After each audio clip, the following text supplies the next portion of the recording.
this and go get rid of that burden you're carrying in your belly. And when you're done, get out of this house and never come back."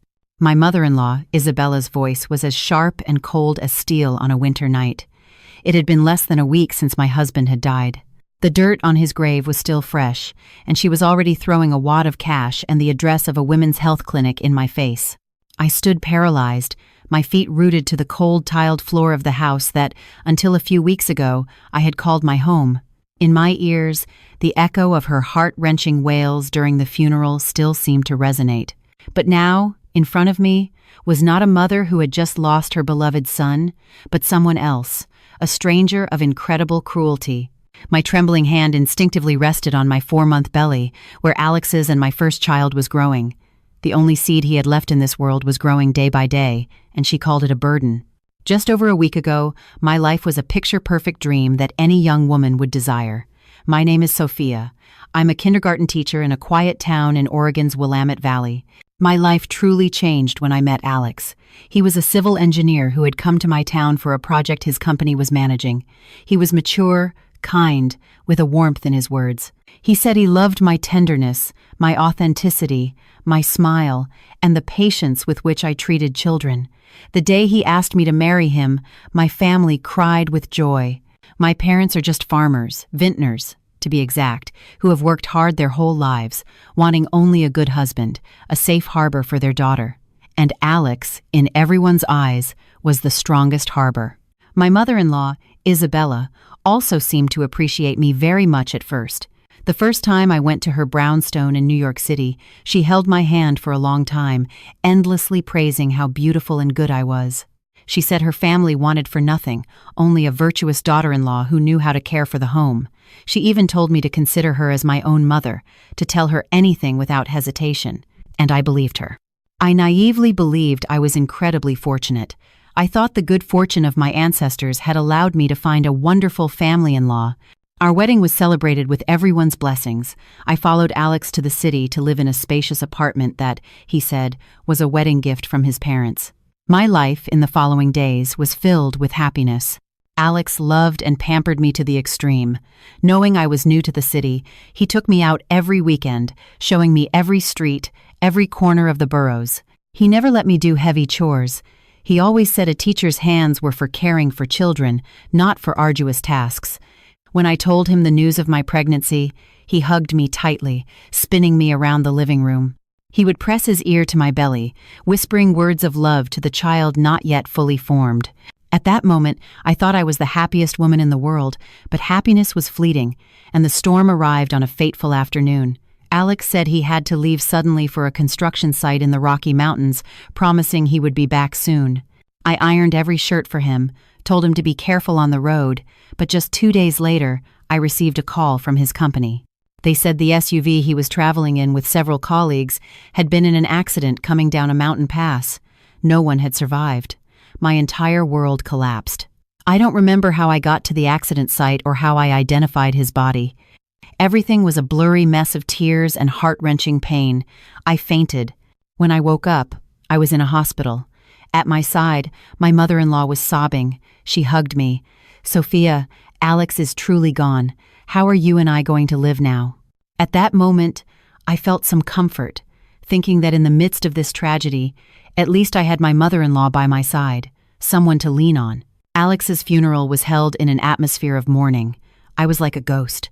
I only knew how to kneel by his coffin, crying until I had no tears left. But as soon as the last guests left, when only the family remained in the house, my mother-in-law changed. She was no longer crying. She sat on the sofa and looked at me with an unfamiliar coldness. She began to blame and reproach me. She said I was a bad omen, that I had brought bad luck to her son. Ever since he married you, his business started to go downhill. And look, now he's lost his life, leaving me, a poor widow, all alone. I was stunned, unable to believe what I was hearing. I tried to explain, but she cut me off. She took my house keys, the car keys. From now on, I manage everything in this house. You can't decide anything on your own. I tried to be patient. I thought maybe the grief over her son's death had unhinged her. I told myself I should understand her, be by her side in these moments. But she took my patience for weakness. Every day she became more despotic. She forced me to do all the housework, cleaning, washing, cooking for the relatives who came to offer condolences. At meals, she only gave me stale bread and water, saying, "A parasitic woman like you is lucky to have anything to put in her mouth." I gritted my teeth and swallowed my tears, consoling myself that I had to be strong for the child in my womb, for the only bloodline Alex had left. And then the height of cruelty came that morning, the moment I recounted at the beginning of the story. After throwing the wad of bills at me, she went straight upstairs, stuffed all my clothes into an old suitcase, and threw it out the door. "Get out!" Her scream echoed throughout the house. The door slammed shut in front of me, locking away all the happy memories and throwing me onto the street. Helpless, penniless, with only pain, despair, and a small life growing in my exhausted body, I stood there under the relentless city sun, with the wad of bills she had thrown at me in my trembling hand, tears falling endlessly. What should I do now? Go back to my town? Make my elderly parents worry and suffer? Or go to that clinic, do what she said, and give up my child? I didn't know. I really didn't know. When a woman is pushed to the abyss, when love and trust are shattered, she will either collapse or find an extraordinary strength to rise. The New York sun beat down on my head, but I felt nothing but an icy chill spreading from my heart throughout my body. I stood motionless in the middle of the crowded sidewalk, still clutching the crumpled wad of cash and the paper with the clinic's address my mother-in-law had thrust at me. The roar of traffic, the laughter and conversations around me seemed to belong to another world, a world I no longer belonged to. I was a lonely island adrift in a sea of strangers, without direction, without support. Where could I go now? To my hometown in Oregon? I couldn't. I couldn't show up with this look of misery, with this growing belly, before my elderly parents. My parents had been so happy for me, so proud of their engineer, son-in-law. If they knew the truth now, that their daughter was being treated worse than an animal by her in-laws, they surely couldn't bear it. Or maybe I should go to that clinic. I looked at the paper in my hand. The letters seemed to dance, mocking my pain. "Get rid of that burden." Isabella's words echoed in my ears, sharp as knives. My eyes filled with tears again. This is my child, Alex's blood, the only living memory he left me. How could I be so cruel? But if I kept the child, what would I live on? A pregnant woman, homeless, penniless, with no relatives in this enormous city. What could I do? I walked and walked aimlessly. My legs were exhausted, and my belly began to ache intermittently. I stopped at a stone bench under a tree and collapsed, hugging my belly tightly, as if I feared someone would snatch it from me. I watched the people passing by. Everyone seemed to be in a hurry. Everyone had a place to go back to. Only I was homeless. I cried. I cried for my wretched fate, for my late husband, and for my unborn child, who was already suffering the absence of a father and was about to be repudiated by his own grandmother. After a long while, I dried my tears. I couldn't die. I couldn't break down here. Even if I had to make the most painful decision, I had to check one last time. I had to make sure my child was still healthy. I didn't go to the address my mother-in-law gave me. I didn't want to set foot in that place where she had probably already arranged everything. I asked for directions on the street and found a small private clinic hidden in a narrow alley. The sign was faded with time. I chose this place for its discretion, and perhaps because it suited my current desperate situation. The doctor who attended me was an elderly man with gray hair and thick glasses, but his eyes behind them were incredibly kind and perceptive. He looked at me, and then at my swollen belly. His voice was deep and warm. "Have a seat, miss. What seems to be the trouble?" I just shook my head. My voice broke. I want an ultrasound." He nodded without asking any more questions, kindly guiding me to the examination table. When the black and white image of my child appeared on the screen, when I heard the strong, regular beats of his heart, thump, thump, thump, thump, all the strength I had tried to build up crumbled. I burst into tears again. Choked sobs that I couldn't contain. The old doctor, Dr. Ramirez, according to the name embroidered on his white coat, showed no annoyance, simply offering me a tissue in silence. He waited until I finished crying before calmly pointing to the screen. "Your baby is very healthy. He's a boy, developing perfectly normally, with no signs of concern." Then he was silent for a long time, so long that I felt something was wrong. He turned off the ultrasound machine, helped me sit up, and asked me a question that had nothing to do with anything. "Miss, how long did you and Mr. Alex, your husband, know each other before you got married?" I was a little surprised, but I answered, "Almost a year." "Was there any objection from the family before the wedding?" I shook my head. "No, sir. His mother seemed to be very fond of me." Dr. Ramirez frowned slightly. He looked at me in a strange way, a mixture of compassion and as if he had something difficult to say. Finally, he sighed. "All right, please wait outside for a moment. I'll write you a prescription for some vitamins." I left with a heavy heart. I sat on an old plastic chair, fiddling with the wad of cash my mother-in-law had given me. The beat of my child's heart still echoed in my head, strong and full of life, but that only increased my pain. What should I do? At that moment, Dr. Ramirez came out. He didn't hand me a prescription, but sat down next to me. He looked at the money in my hand and then at my swollen eyes. In a soft voice, he uttered a sentence that changed my destiny completely. "Miss, don't get rid of the child." I looked up, staring at him, stunned. "Doctor, what are you saying?" He looked me directly in the eyes. His gaze was no longer one of simple compassion, but of a strange determination. "Trust me. Just this once. Come with me to see someone. After you meet this person, you will understand everything." I was completely confused. My mind was spinning. Why would a strange doctor tell me these things? Who was the person he wanted me to meet? And what did all this have to do with my decision? But looking at his firm gaze, his sincerity without a trace of falsehood, a ray of hope, crazy and fragile, shone in my mind. I didn't know who the doctor wanted me to meet, nor did I understand why he said I would understand everything. But in that moment of absolute despair, the outstretched hand of a stranger suddenly became the only lifeline I could cling to. I sat there as if petrified for several seconds, my mind completely blank. Only Dr. Ramirez's phrase echoed, sinking deep into my head. "Come with me to see someone."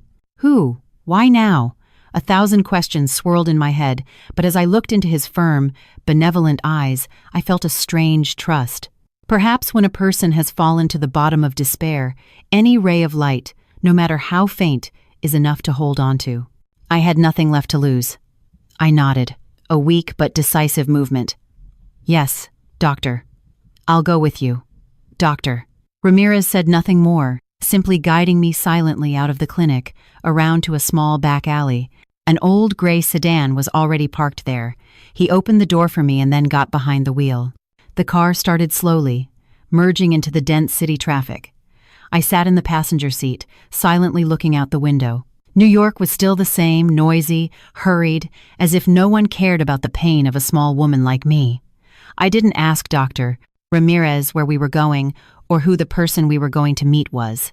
I simply remained silent, leaving my fate in the hands of this unknown man, perhaps because I was too tired to think or argue anymore. The car drove for about half an hour and then turned into a rather quiet residential area. Dr.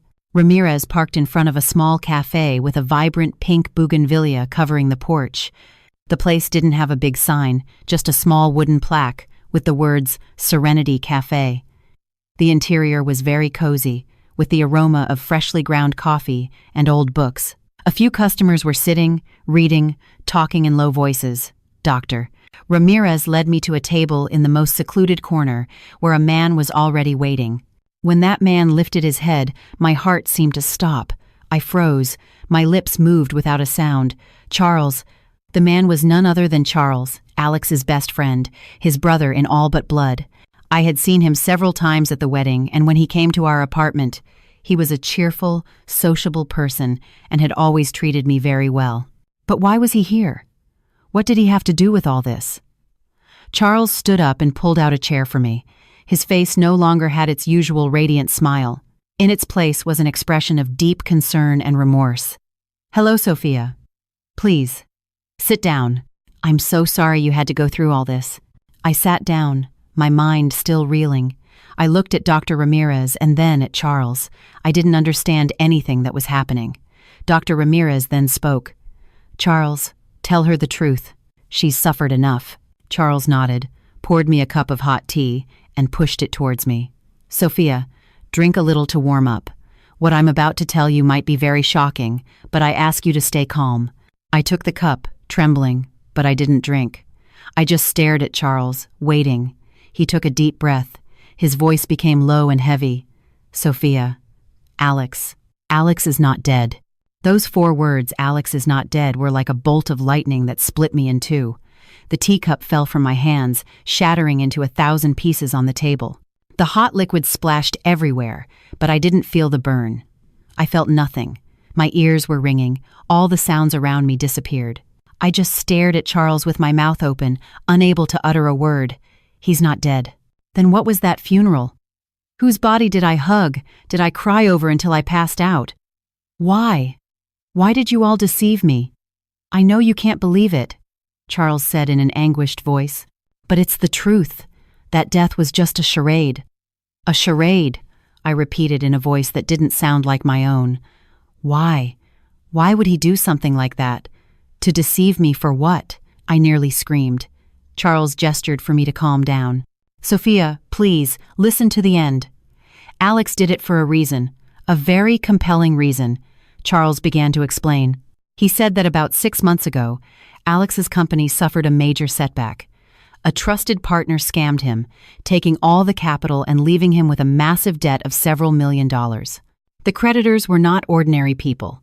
They were loan sharks, thugs from organized crime.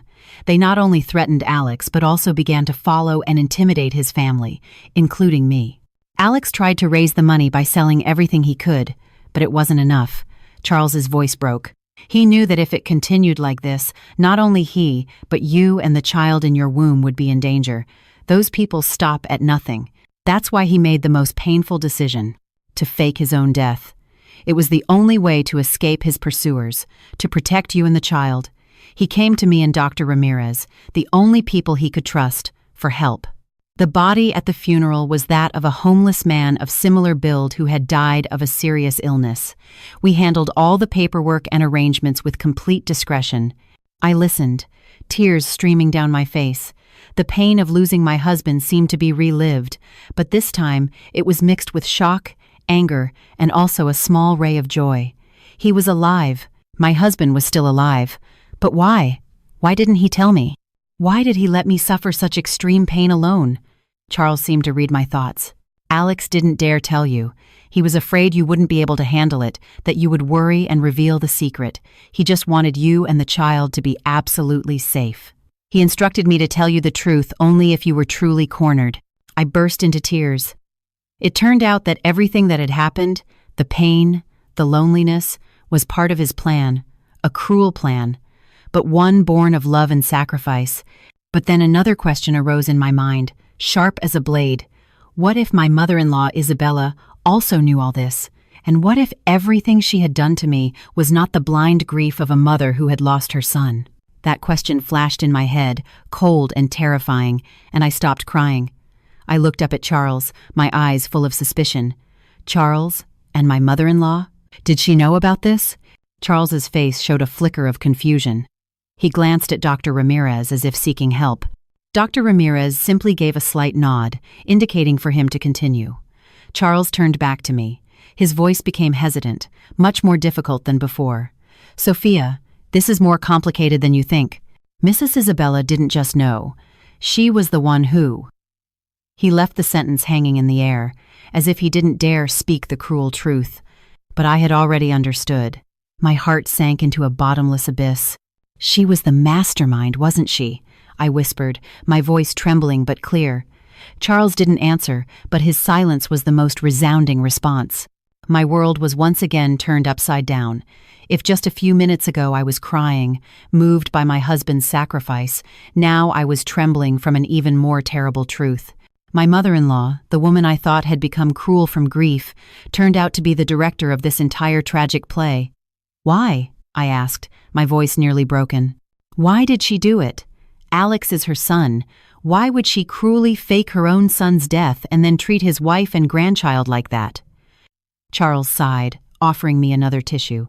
Because, Sophia, Mrs. Isabella's original plan was not how it unfolded. It was distorted by her own greed and cruelty. Charles began to tell another story, a version of the truth I could never have imagined. It was true that Alex had financial problems. It was true that he owed a lot of money, but he wasn't being chased by the mob. His creditors were normal business partners, only applying legal pressure. They weren't threatening his life. The faked death plan was Alex's idea, but his sole purpose was to disappear temporarily, find a way to get the money elsewhere, and then return to resolve everything peacefully. He told his mother the whole plan, expecting her to stay behind to take care of me and protect me and the child in my womb. But Alex trusted his mother too much, Charles said with a bitter voice. Isabella saw an opportunity in this plan, an opportunity to seize everything and get rid of what she considered a burden. She twisted Alex's plan into her own conspiracy. She told Alex that the creditors had come to the house, that they were extremely dangerous people, that they wouldn't spare me or the baby. She painted such a grim and terrifying picture to force Alex into a corner, to make him fully believe that cutting off all contact and disappearing completely was the only way to protect his wife and child. And as for kicking you out and forcing you to have an abortion, Charles hesitated. That was entirely Isabella's idea. She wanted to use the opportunity to get rid of you. She never truly accepted you. She always looked down on your background, believing you weren't worthy of her son, and the baby in your womb.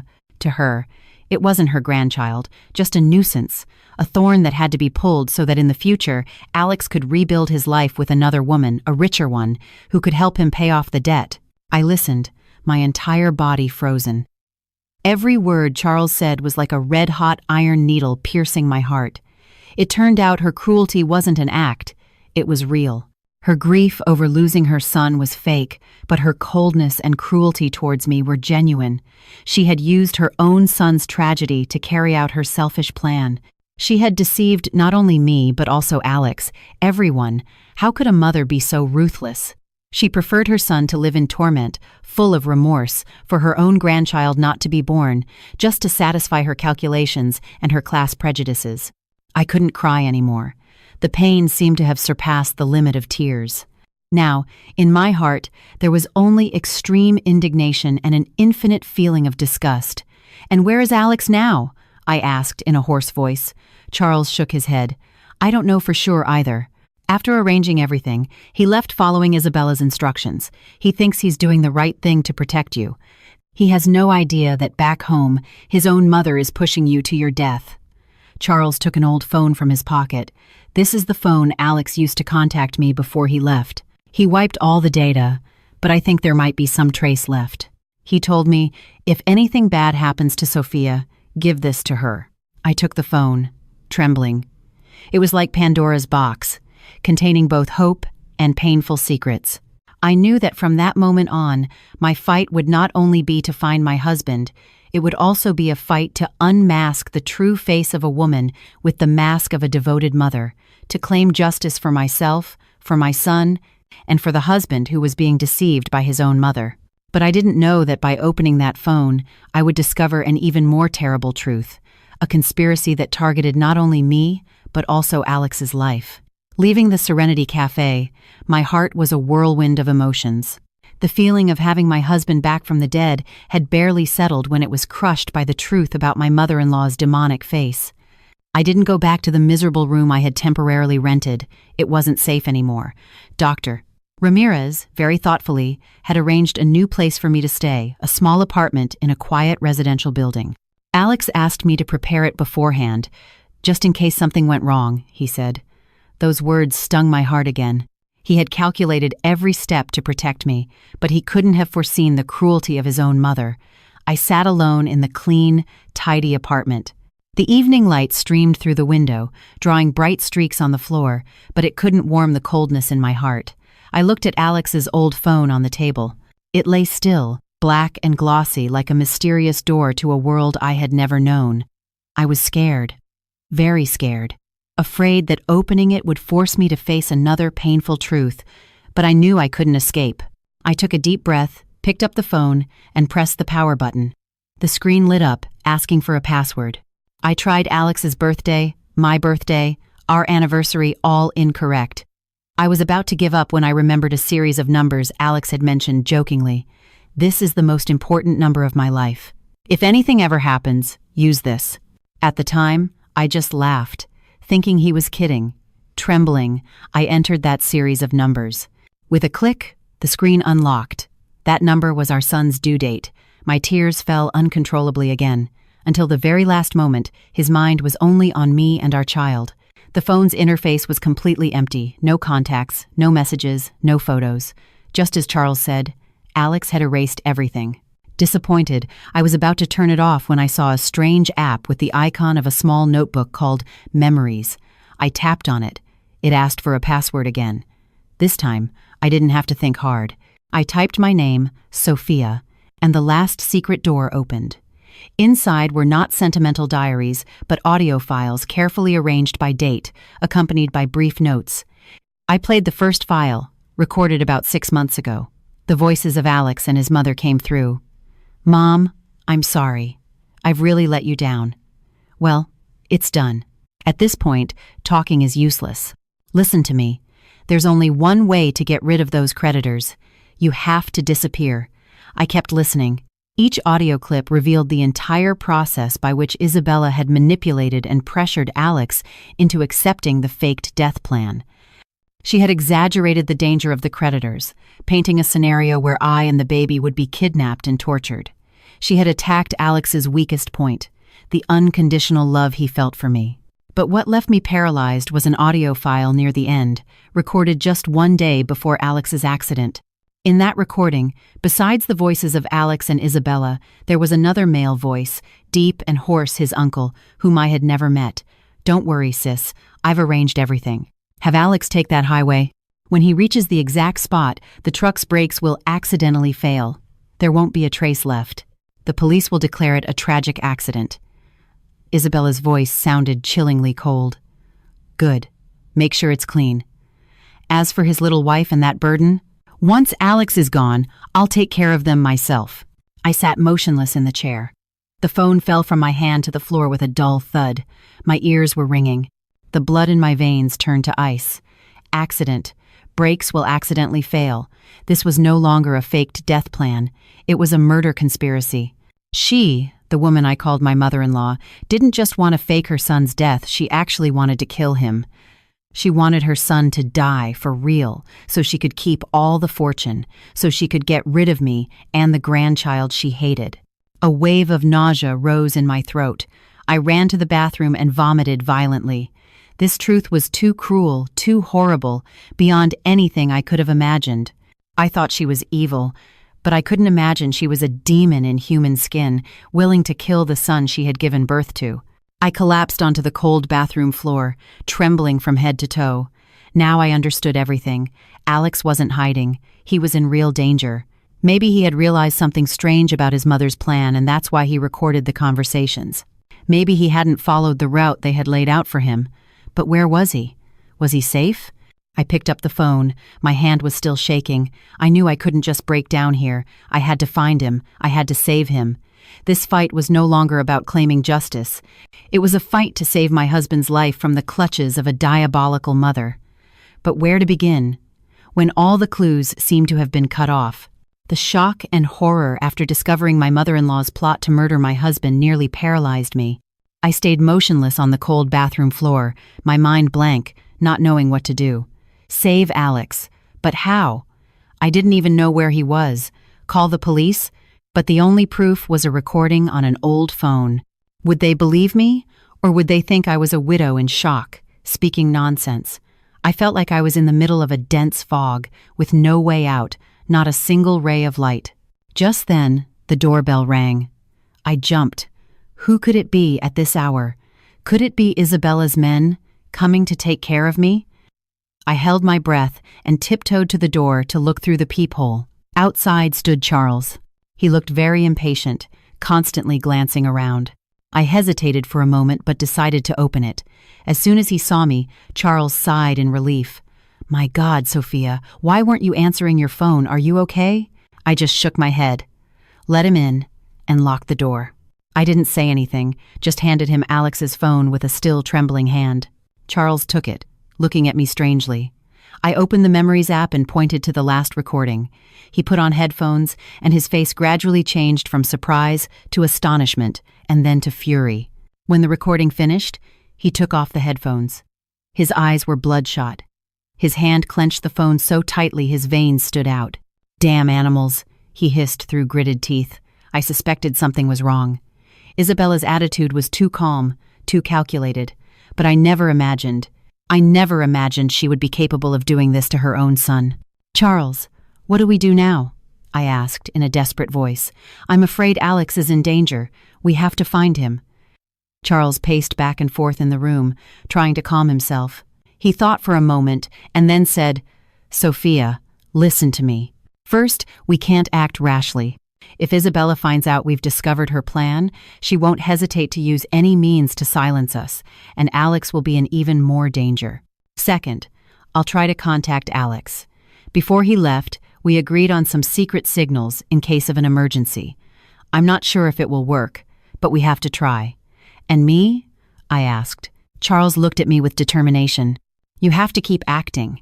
You have to play the part of a pitiable, grieving wife who completely believes the story her mother-in-law has created. You have to make her believe you're still in the palm of her hand. Only then will she let her guard down, and we'll have time to act." Charles's words were like a ray of light in my chaotic mind. It was true. I couldn't break down now. I had to be calm, be strong. I had to become the best actress to deceive that demon. The next day, I called my mother-in-law. I cried on the phone, telling her I had thought it over, that I couldn't live without my child, that I wouldn't have an abortion. But I also told her I was too heartbroken to stay in that house. I said I would find a quiet place to carry my pregnancy, to wait for the baby's birth. Isabella, on the other end of the line, after a moment of silence, surprisingly agreed. "Well, if you've decided, do as you wish. Consider it me giving you a chance." She hung up. I knew she didn't agree out of compassion, but because my disappearance would make her plan even more perfect. A widow so grief-stricken that she leaves, never to return. A script too believable. In the following days, Charles and I began a race against time. Charles, through his contacts, tried to follow the few clues Alex might have left. For my part, I started my own investigation. I remembered every little detail of my days with Alex. Stray phrases, places he had mentioned, friends he rarely saw. And then a vague memory flashed in my mind. He said it was where his maternal grandmother had spent her last years. He said the place was very peaceful, far from the world. He even joked, "If we ever get too tired, we'll retire here, okay?" At the time, I just laughed, but now my gut told me there was something about that place. I quickly searched online for information about the retreat. It was called St. Jude's Retreat, deep in the Adirondack Mountains, almost a day's drive from the city, a place practically isolated from the outside world. Could he be there? I told Charles about this. He also thought it was a very valuable clue. Alex loved his grandmother very much. That could be the only safe place he thought of, Charles said. But the road there is long and dangerous. And you're pregnant. You can't go. Let me go. I shook my head. No, I have to go. I have to see it with my own eyes. Besides, if only you go, he might not show himself. But if I'm there, maybe he'll trust more. After some discussion, Charles finally agreed, but on the condition that Dr. Ramirez accompany us to take care of me. The journey to rescue my husband had officially begun, but I didn't know that this trip to the rugged mountains was not just a search, but another trap waiting for us. And the trapper, this time, was someone I could never have imagined. The decision was made. We couldn't waste a second. That very night, we prepared for the trip to the Adirondacks. Charles arranged to rent a spacious and discreet minivan. Dr. Ramirez meticulously prepared a complete first aid kit, from pregnancy medications and vitamins to emergency supplies. As for me, I only packed a couple of loose-fitting clothes and, most importantly, Alex's old phone. It was my talisman, the only evidence that could change the course of events. At dawn the next day, while the city was still shrouded in morning fog, our car set off quietly, leaving behind the noisy, scheming metropolis. I sat in the back seat, my hand instinctively on my belly. My little one seemed to sense his mother's tension. He gave me a gentle kick, as if to comfort me. I looked out the window.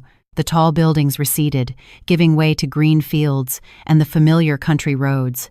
An indescribable feeling washed over me. I was on my way to save my husband, whom everyone believed to be dead, a journey as absurd as it was heroic. During the drive, we barely spoke. Dr. Ramirez would turn around occasionally to ask if I was tired, if I needed to rest. Charles focused on driving, his face tense and determined. Occasionally, he would glance at me in the rearview mirror with a look full of concern and a hint of remorse.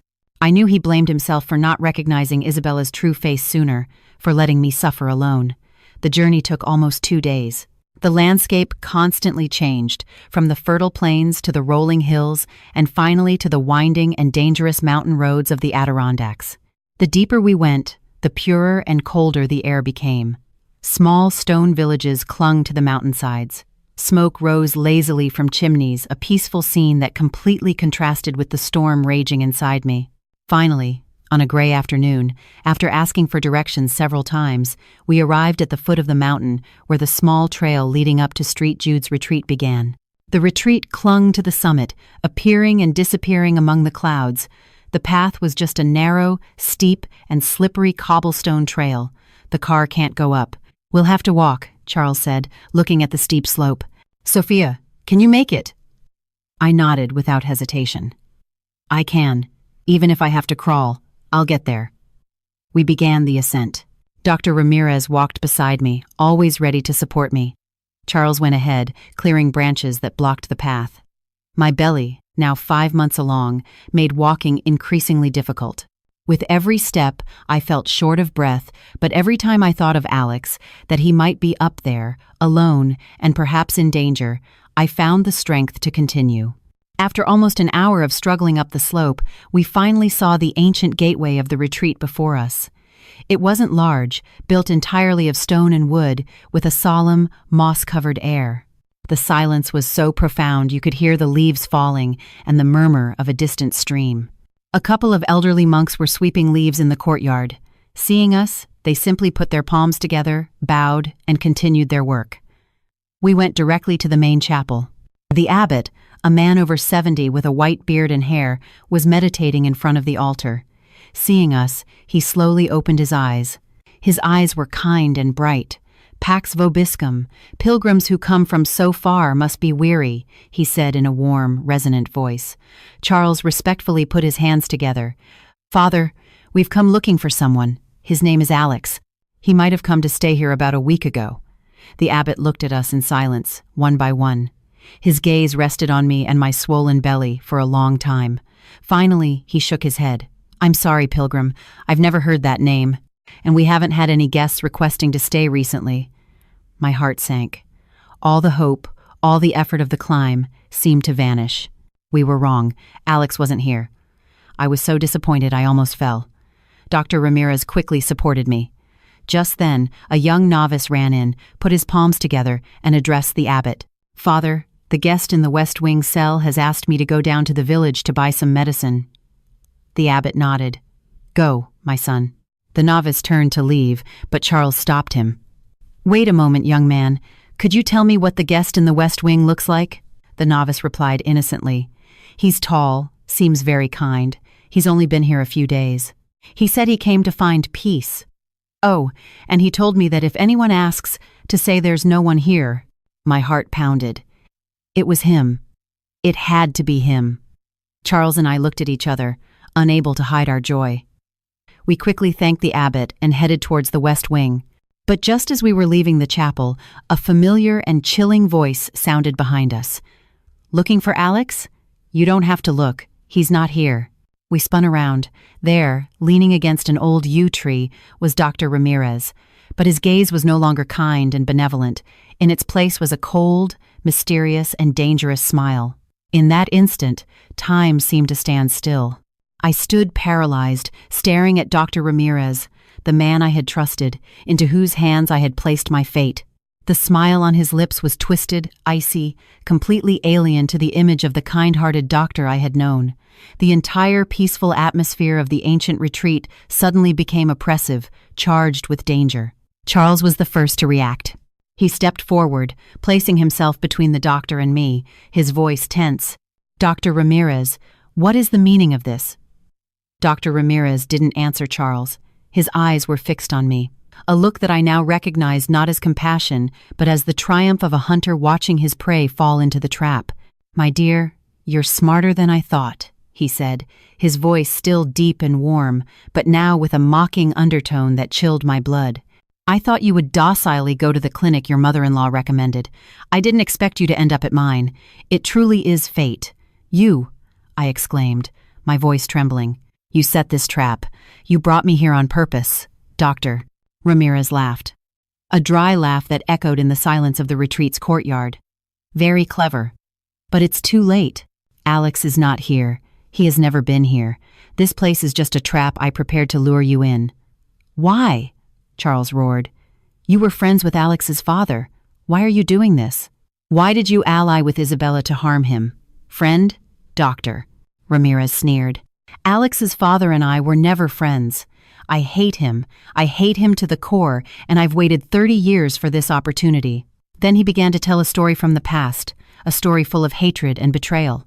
It turned out that Dr. Ramirez and Alex's father had been best friends in their youth, starting a business from scratch. But when the company began to prosper, Alex's father betrayed him, stealing all his shares and leaving him on the street without a penny. Not only that, but he also used deceit to steal the woman Doctor Ramirez loved most, the one who would later become Alex's mother. That man took everything from me, Dr. Ramirez hissed, his eyes bloodshot. It took me years to rebuild my career to get where I am today. I swore I would make his entire family pay. I would make them taste the feeling of losing everything, just like I did back then. His plan for revenge had been prepared with diabolical precision. He approached Isabella, taking advantage of her greed and stupidity to turn her into a pawn in his game. He was the one pulling the strings, the one who taught Isabella how to manipulate Alex, how to stage the faked death. She thinks she's so smart, but she's just a stupid puppet, Dr. Ramirez mocked. And Alex, he's just like his father. Stupid and gullible. He walked right into the cage I prepared for him. Then where is Alex? I asked, my voice broken with despair. Dr. Ramirez looked at me. His smile became even more sadistic. He's in a very safe place, a place he can never return from. And you, my dear girl, you and that burden you're carrying will soon join him. Just as he finished speaking, 4 burly, menacing-looking men emerged from behind the trees, surrounding us. Charles quickly pushed me behind him, taking a defensive stance. What do you want? He shouted. Doctor! Ramirez said nothing, just gestured with his head. The 4 men lunged at us. Charles fought bravely. He knocked one down, but against 4 armed men, he was quickly overwhelmed. One of them hit him hard on the back of the neck with a baton. Charles collapsed, unconscious. Charles! I screamed, trying to run towards him, but 2 other men held me tightly. I struggled, scratched, but it was useless. What strength can a pregnant woman have against 2 robust men? Doctor. Ramirez approached slowly. He took a syringe with a yellowish liquid from his jacket pocket.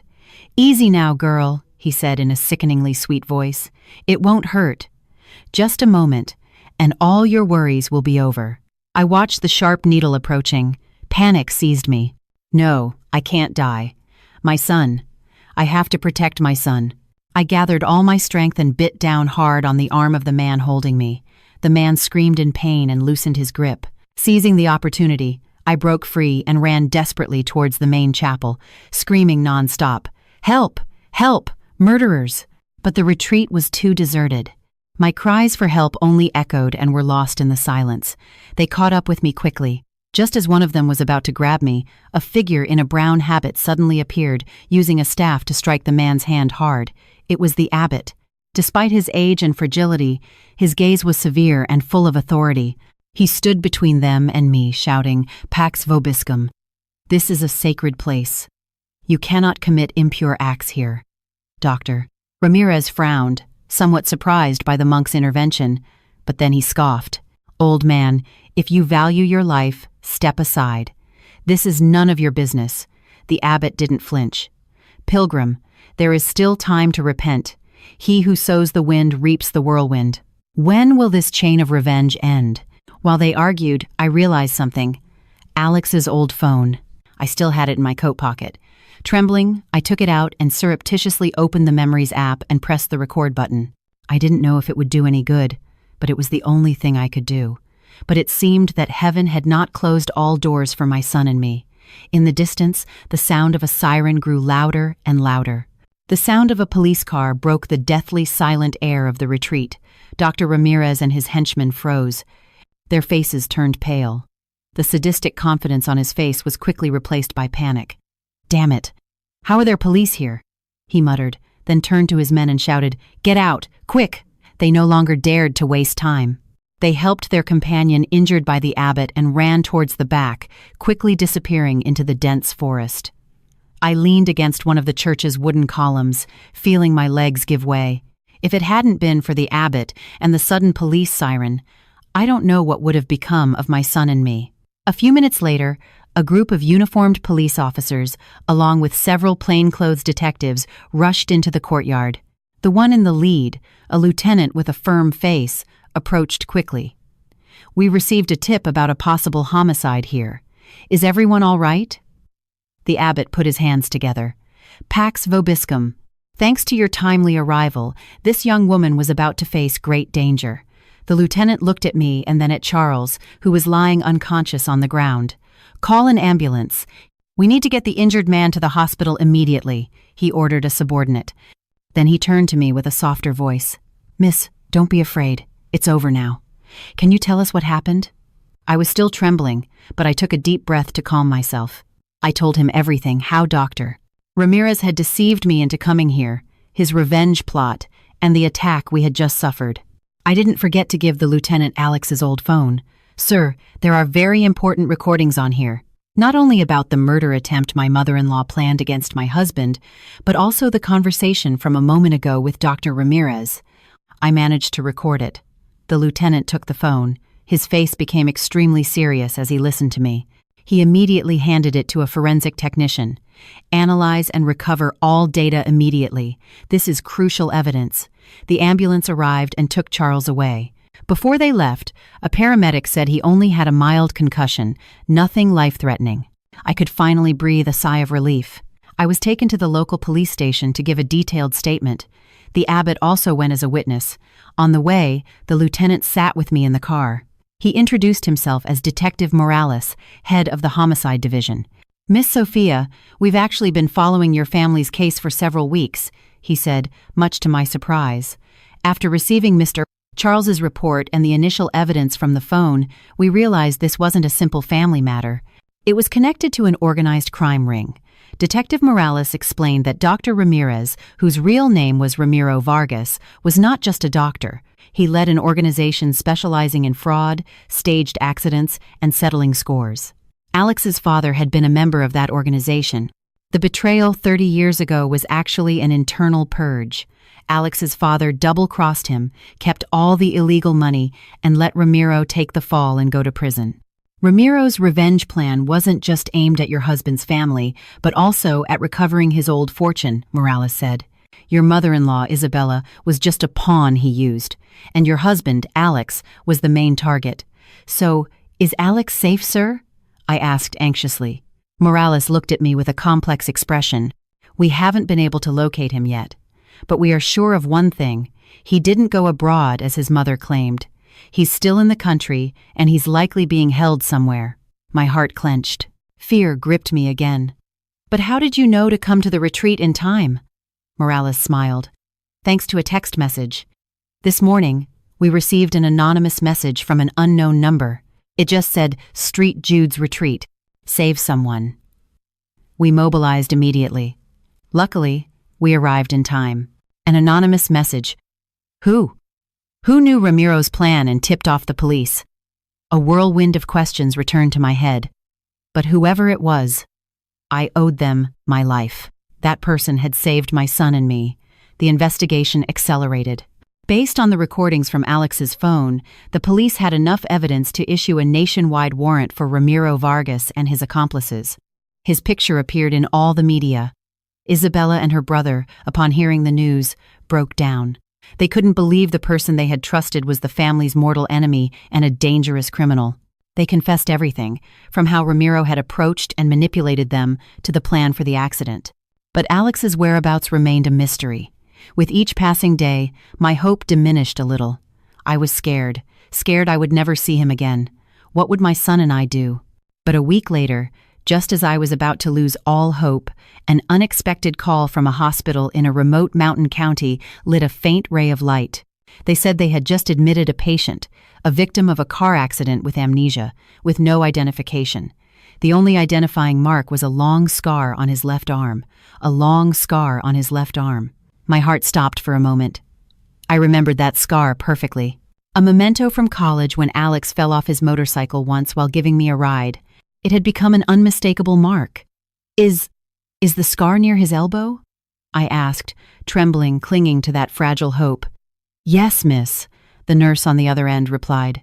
The patient has multiple traumas, especially to his head, which has caused temporary amnesia. He's awake now, but he doesn't remember who he is. He doesn't remember anything. I didn't hear anything else, the nurse said. My ears were ringing, tears streaming down my face. This time, they were tears of joy and hope. He was alive. My husband was truly alive. I quickly gave the news to Detective Morales. He immediately sent 2 detectives with me to that hospital to confirm the identity. The journey to that rural hospital was even longer than the one to the retreat, but I felt no fatigue. My heart just beat with anxious anticipation to see him again, to see him in the flesh. When we arrived, it was already dusk. The hospital was small, old, and poorly equipped. I followed the nurse's directions, quickening my pace. The door to room 102 opened slowly. There, on a white iron bed, was him. Although his face was gaunt, thinner, and his head was bandaged, I recognized him instantly. The same high forehead, straight nose, and thin lips I loved so much. He was sitting up, leaning against the pillows, his gaze lost out the window, an empty, soulless gaze. "Alex!" I called softly, my voice breaking. He turned slowly and looked at me with the eyes of a complete stranger, a look without a shred of recognition. He looked at me and then at my swollen belly with curiosity, but without recognizing me. My heart shattered. He had truly forgotten me. He had forgotten the wife who was carrying his child in her womb. I approached and sat on the edge of the bed. I reached out, trying to touch his arm where the familiar scar was, but he slightly withdrew his hand, a reflex action of defense against a stranger. "Excuse me, who are you?" he asked in a hoarse, weak voice. I tried to hold back a sob, forcing a smile. I'm Sophia. I'm your wife." He frowned with an expression of disbelief. "My wife? I don't remember anything." The detectives at the door said nothing, just watched silently. I knew this was not the time to cry. I had to help him remember. I began to tell him our story. From the first time we met in my town, our dates, the day he proposed, our happy wedding. I told him about the son we were going to have, how happy he had been. The more I talked, the more I cried. He just listened in silence. His gaze was still lost, but there seemed to be a slight stirring of emotion. After I finished, a doctor came in. He said Alex's injury was very complex. Memory recovery could take a long time, and he might not even recover it completely. Hearing that, my heart sank again, but I didn't let myself despair. As long as he was alive, as long as he was here by my side, even if he didn't remember me, I would never give up. In the following days, I asked to stay at the hospital to care for Alex. I didn't want to be separated from him for a second. Every day, I patiently told him our old stories, showed him our photos, cooked the dishes he used to love, hoping a familiar taste might awaken something. But the response was always his silence and his empty gaze. Meanwhile, the police investigation was making great strides. Based on Isabella's statement and the evidence gathered, they had narrowed down Ramiro's possible hiding place. Detective Morales told me that Ramiro was an old, cunning fox, that he wouldn't be easy to catch, but he also believed that justice, though slow, always arrives. One afternoon, while I was peeling an apple for Alex, he suddenly spoke. "You say you are my wife. Then why? Why am I here alone? Why has no one else come to see me?" His question left me frozen. I had never told him about his mother's and Dr. Ramirez's conspiracy. I was afraid it would be too great a shock for him in his current state. I just told him that the family was busy with important matters and couldn't come, but it seemed that even though he had lost his memory, his instinct was still intact. He looked at me, and his gaze was no longer that of a complete stranger, but had a hint of scrutiny. Are you hiding something from me?" I didn't know what to answer. I just lowered my head and continued peeling the apple in silence. I didn't know that this very question would be the key that would unlock a bolted door of memory, and that the truth he was about to remember would be linked to an even more surprising secret: the identity of the person who tipped off the police to save me that day. Alex's question echoed in my mind, preventing me from finding peace. He had lost his memory, but his instinct seemed incredibly sharp. I knew I couldn't hide it from him forever. As painful as the truth was, he had a right to know. But how could I tell him when every detail of the story could be a stab to his already fragile psyche? I decided to start with the simplest things. That night, after the nurse had checked on him, I sat beside him on the bed and took his hand. "Alex, I know you have many questions. I'm not going to hide anything from you anymore. But I need you to promise me that whatever you hear, you'll stay calm, okay?" He looked at me, still with a hint of doubt, but finally gave a slight nod.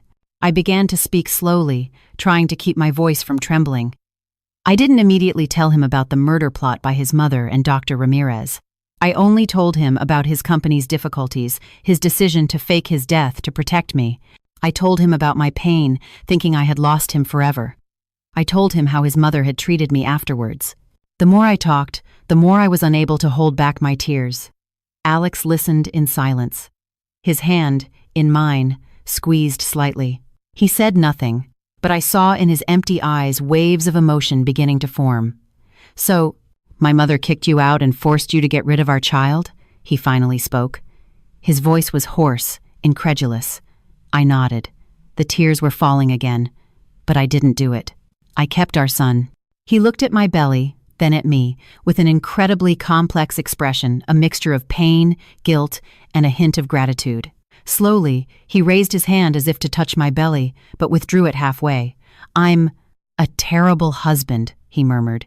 It was the first time since he woke up that he used the pronoun I to refer to himself. A tiny change, but one that ignited a great hope in me. Perhaps his memory was returning. A few days later, Alex's health improved significantly. He could already walk around the room by himself. Every day I was by his side, continuing with our stories. It seemed that the sweet memories were gradually filling the void in his mind. He began to remember scattered fragments. The image of my radiant smile on our wedding day. The feeling of our son's first kick in my womb. Each time, he would squeeze my hand tightly, apologizing over and over again. Meanwhile, outside, the hunt for Ramiro continued relentlessly. Detective Morales told me that Ramiro was an extremely cunning criminal. He constantly changed hiding places, making the law enforcement's job very difficult. But he also assured me that the net was tightening, that his capture wouldn't be long. One morning, while I was reading a book to Alex, he suddenly sat up, clutching his head with both hands, his face contorted in pain. "Alex, what's wrong?" I exclaimed, alarmed, holding him. He didn't answer, just squeezed his eyes shut, muttering unintelligible words. "The truck, that road, Ramirez." Then he opened his eyes wide and looked at me. His gaze was no longer empty but filled with pure horror and recognition. Sophia, I remember now," he said in a trembling voice. "I remember everything. That day, it wasn't an accident. Someone tried to kill me." His memory had returned. Not the sweet memories, but the most terrifying one of all. He recounted that on the day of the accident, while driving on the lonely mountain road his mother had indicated, he felt something was wrong. He had secretly checked the location on his phone and discovered that the road did not lead to the place his mother had told him. At that very moment, he received a strange text message. "Turn around immediately. It's a trap." But it was too late. A truck appeared from behind at full speed and rammed his car. "I only had time to swerve the wheel and send the car off the cliff," Alex said, still trembling. "After that, I don't remember anything else until I woke up in this hospital." "A strange message? Who sent it to you?" I asked, my heart pounding.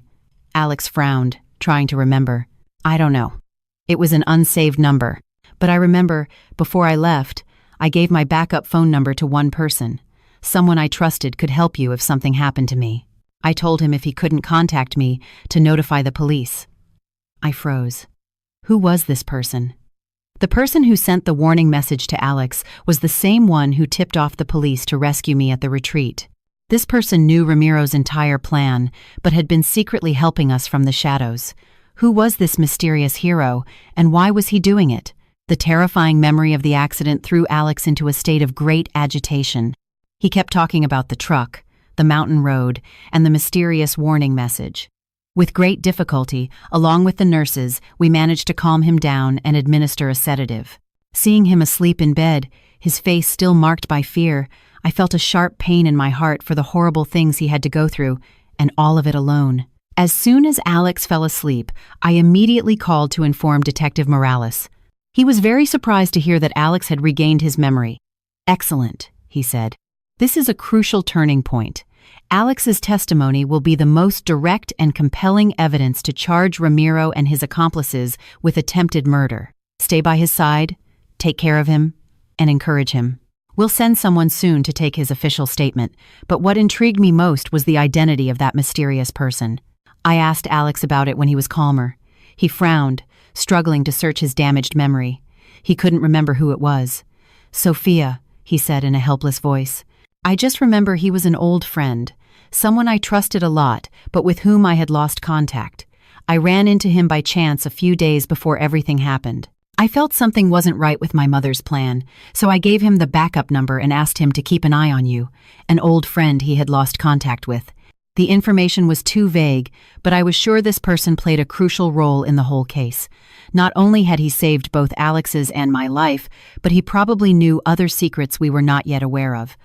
In the following days, while we waited for Alex's full recovery, we spent some truly quality time together, without deceptions, without secrets. We reminisced about old times, talked about the child who was about to be born. The pain and fear seemed to have brought us closer, making our love deeper and stronger than ever. A week later, Detective Morales and some inspectors came to the hospital to take Alex's official statement. He recounted the entire event in detail and clarity. His testimony perfectly matched the evidence the police had gathered. "With this testimony, we have sufficient grounds to issue an international arrest warrant for Ramiro Vargas," Morales said. "He won't be able to escape." Meanwhile, in our home city, the trial of Isabella and her brother was held. With irrefutable evidence, both received fair sentences for fraud and conspiracy to cause harm. I did not attend the trial. For me, it was all over.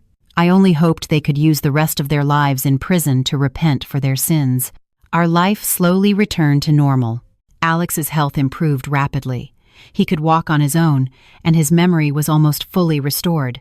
The only thing was, he still couldn't remember who that mysterious friend was. It was like an untied knot in our hearts.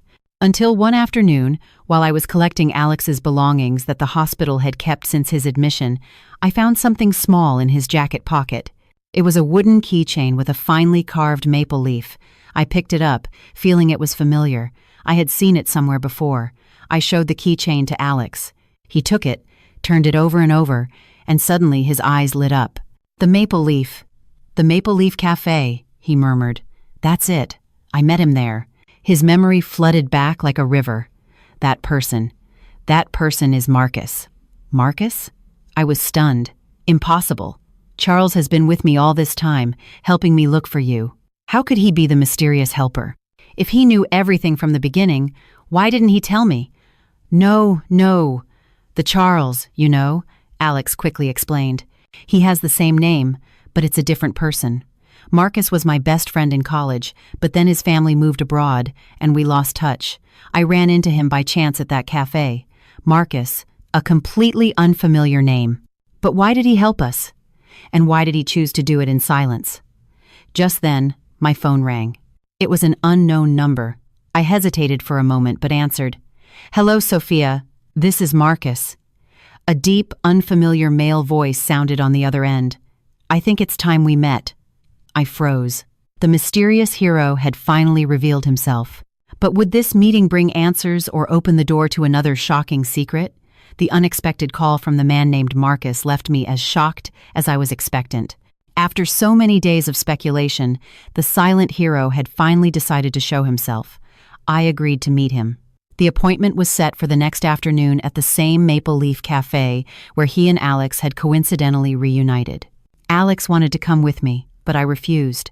I wanted to face this person alone, to hear for myself the answers to all the questions that had piled up inside me.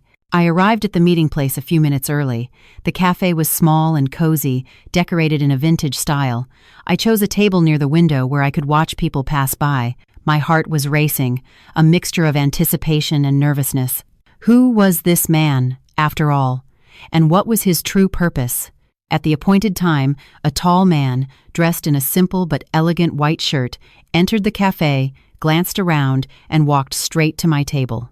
His face was firm, intelligent, and his deep eyes, which seemed to hold many stories, stood out.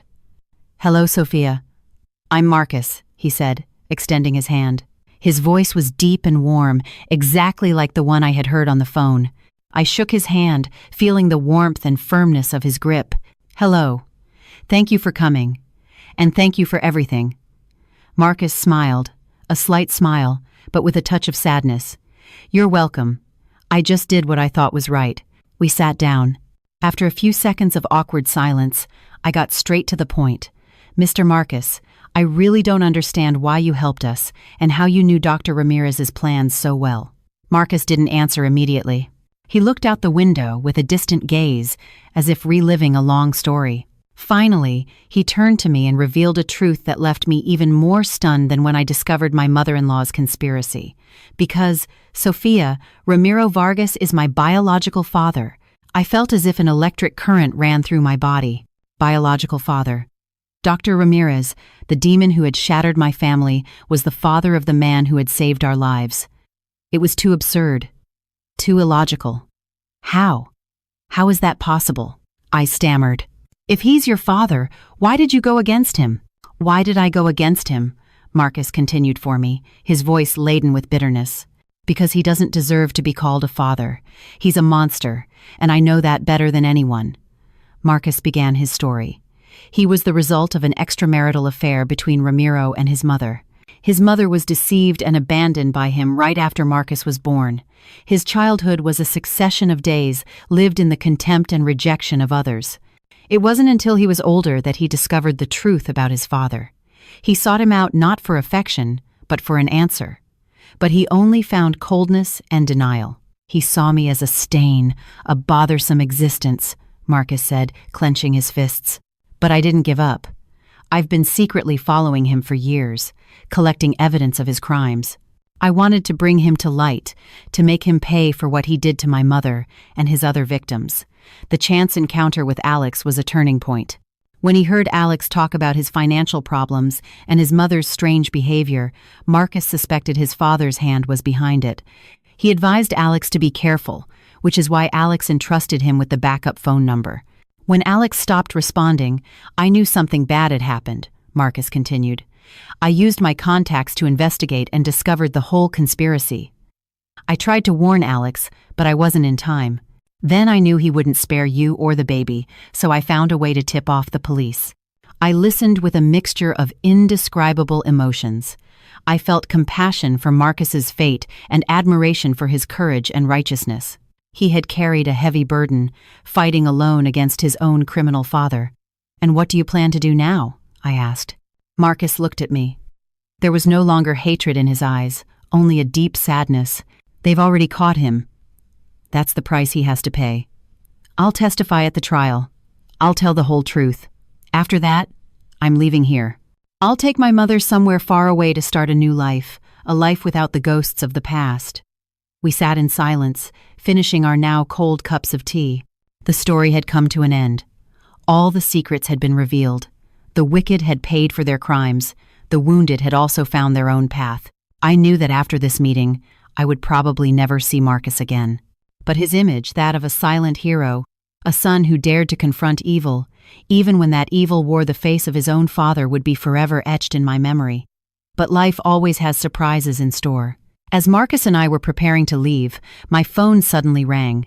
It was Detective Morales. His voice on the other end was extremely urgent. "Sophia, get to the hospital right now. Something serious has happened." My heart clenched. "Alex? Has something happened to Alex?" "It's not Alex," Morales replied in a rushed voice. "It's Ramiro Vargas. He's escaped from custody." Escaped. Those two words were like a lightning bolt that left me stunned. Ramiro, the demon who had caused so much evil, who had been captured and should be in prison awaiting trial. How could he have escaped? Marcus, beside me, also froze. His face paled, and the peace that had just appeared in his eyes was replaced by extreme tension. "I'm on my way now," I told Morales and hung up. "Let's go," Marcus said in a decisive voice. He took my hand and pulled me out of the cafe. "This is not the time to panic. He's escaped. His first targets will be the most important witnesses: me, you, and possibly Alex." Marcus's words were like a bucket of cold water that brought me back to my senses. It was true. Ramiro was a cunning and ruthless fox. He wouldn't hesitate to use any means to silence those who could testify against him. My son, Alex, and I were in real danger. We ran to the car and headed straight for the hospital. Throughout the journey, Marcus was constantly on the phone, probably to his contacts to get more information. Beside him, I felt my heart in my throat, fear coursing through my body. I wasn't afraid for myself. I was afraid for Alex, and for the child I was carrying. When we arrived at the hospital, the area was already cordoned off by the police. Detective Morales was waiting for us at the entrance, his face serious. As soon as he saw us, he approached quickly. "Thank God you're okay," he said with evident relief. "What happened? How could he have escaped?" Marcus asked directly. Morales sighed. "He faked a heart attack. He took advantage of the transfer to the hospital for treatment. He conspired with some of his men who were waiting outside. They attacked the officers guarding him and fled. They had it all planned. And Alex?" I asked anxiously. "He's safe," Morales reassured us. "We've placed 24-hour surveillance on his room.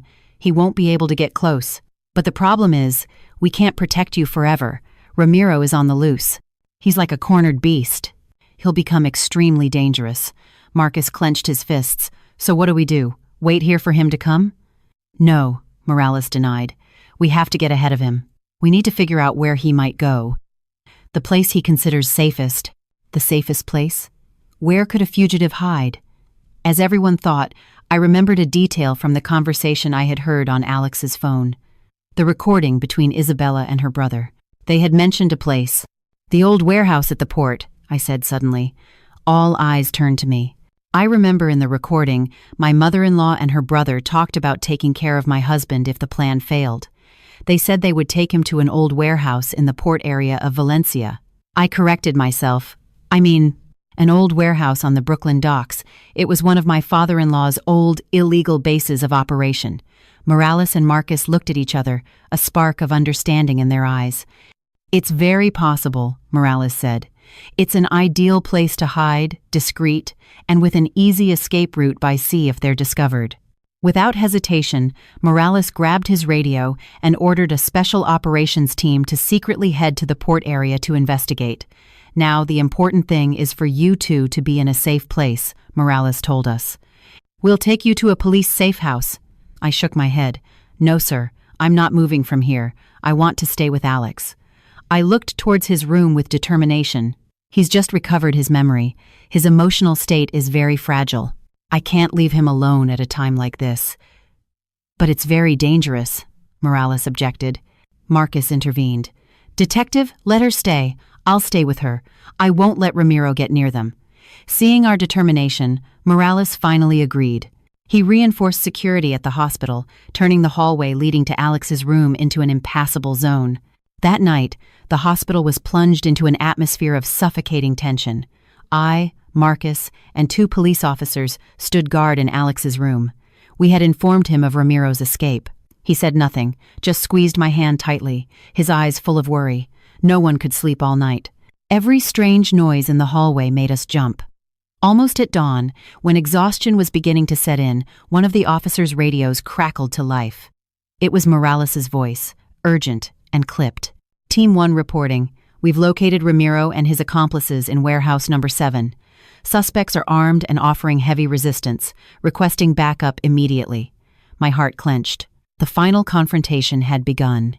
But what would be the outcome? Would justice be served, or would Ramiro escape once more to continue spreading terror? Our lives seemed to be decided in a place far away. The radio fell silent, but its echo resonated in the small room. We looked at each other, our eyes filled with anxiety and a sliver of hope. The battle was nearing its end, but we didn't know how it would finish.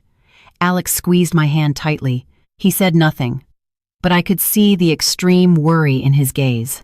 Marcus also stood up, looking towards the door as if he wanted to run out and help. "Stay here, Marcus," I said, trying to remain calm.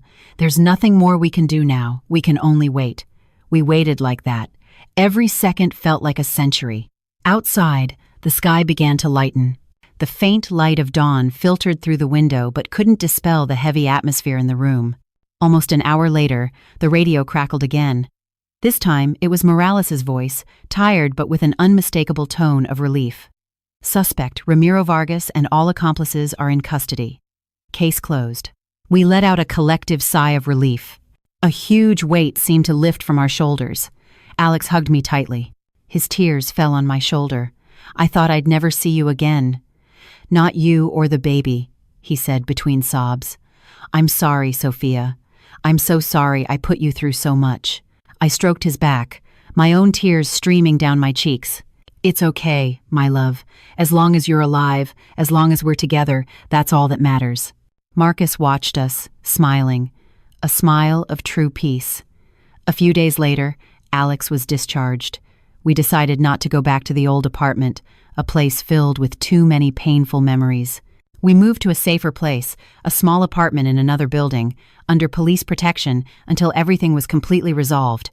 The trial of Ramiro Vargas and his accomplices was held shortly after. With irrefutable evidence from Alex's recordings to the testimonies of Marcus, myself, and Isabella herself, he and his henchmen received the maximum sentences for murder, fraud, and organized crime. Isabella and her brother also received additional sentences for their complicity. Justice had finally been served. A few months later, I gave birth to my son in a normal hospital, without luxury or fanfare. He was a beautiful, chubby baby, the spitting image of Alex. He looked at him with eyes full of tears. "He's our miracle, Sophia," he said, his voice thick with emotion. After everything, Alex and I decided to start from scratch. He didn't go back to his old company. With the little money we had left and help from Marcus, he opened a small carpentry workshop, specializing in handmade furniture. He said he wanted a simple life, with no more intrigue or ambition. I returned to my job as a teacher at a kindergarten near our home. Our life was no longer luxurious as before, but it was filled with laughter and peace. The real doctor, Ramirez, the kind doctor who helped me, became an indispensable member of our small family. He visited us often, taking care of my health and the babies like an adoptive grandfather. Charles, Alex's best friend, also came by often. And Marcus found a new job, a new life, free from the ghosts of the past. He and his mother moved from the city to a quiet coastal town, seeking the serenity they so deserved. Years passed. Our son grew up healthy and smart. Alex and I often told him our story, the storms we had weathered, and how we had done it together. We taught him about kindness, courage, and that justice always prevails, no matter how long it takes. One evening, as we were all in the small garden of our new home, Alex took my hand. "Sophia, do you remember what I once told you? If we ever get too tired, we'll retire to Street Jude's retreat." I smiled, resting my head on his shoulder. "I remember, but now I feel like I don't need to retire anywhere. Because wherever we are, as long as I'm holding you and our son, I've already found my peace." Alex hugged both of us tightly. We looked at each other, and in our eyes, there was no longer fear or pain, only love, understanding, and an unbreakable faith in the future.